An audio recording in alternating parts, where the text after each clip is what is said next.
But do not worry, friends, I am qualified to teach here as I am faculty. Today, I'm going to tell you amazing human beings, how the universe and God has always had my back in regards to my life, and specifically my education.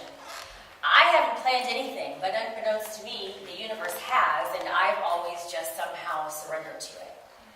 And it's worked out, except for that guy. I did plan him number 3. Well, there's a lot of vodka that night. At 14 years old, my mother decided that I did not need to go to high school.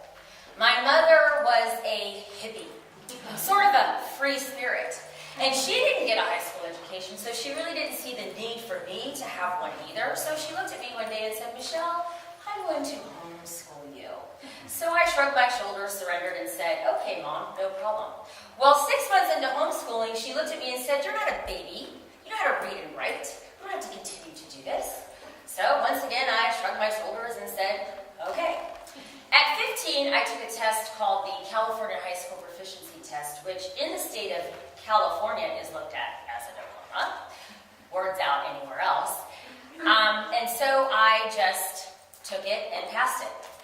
At 16, my mother then decides that she is going to get married for the 5th time. Well, I wasn't having it, and so I decided I'm done with this. I am moving out on my own, got a job, and left. At 17 years old, I got the itch to go to college, and so I enrolled at the local community college, but due to my lack of skills, obviously, I left a transcript of F's. But do not worry, I did it again, and this time, epic fail number 2, I was left with W's. At 18, I met a wonderful boy who I thought looked like this while he was vacationing in California. I was in love.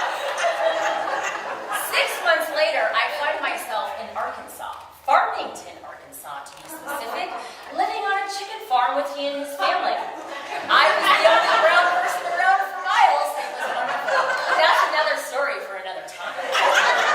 While there, his mother asked me if I'd thought about going to college. I said, "Yeah, I've been there, done it, tried it, I don't know." She said, "Michelle, 3rd time's a charm. University of Arkansas is only 30 minutes away. I think you should apply." So I surrendered and said, "Okay." Well, no diploma and no high school skills. Yeah, you can see how that worked out. I was quickly denied. No access. Completely rejected. But that didn't stop me. No, no, no. I appealed that decision, writing a letter to the president, basically begging her to let me in. And she did. I'm still shocked to this day.